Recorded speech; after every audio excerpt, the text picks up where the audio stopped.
Welcome to Discovery at Home. Today, we're going to talk about animal habitat engineering. So I'm going to challenge you to think about one of your favorite animals and where they live, what they need to survive.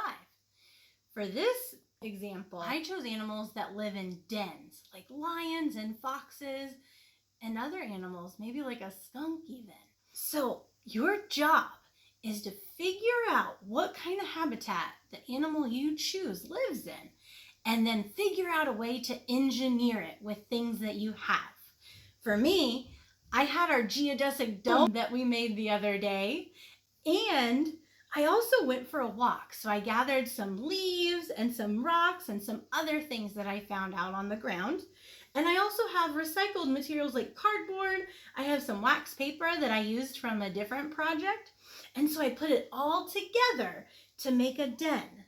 Now I thought it was really fun to use the geodesic dome because I know how strong those are. And I know that animals who live in dens, they need a habitat that's pretty strong for them as well. Now, I wanted to make sure it blended in, so that's why I included some of the natural materials, because most animals don't want their dens being shown to everybody and everything around them. They want it to be a secret so that they can be safe away from everybody else. So here's my den that I built. Go out there, pick one of your favorite animals. You might have to learn about them a little bit more to know what their habitat is, and then engineer away. Be sure to take pictures and share them on our social media so we can see the habitats that you engineered.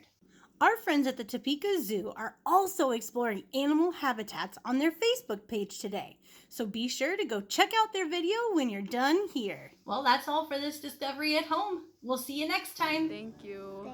Thank you. Thank you. Thank you. Thank you, Evergy. Thank you to Evergy for making Discovery at Home possible.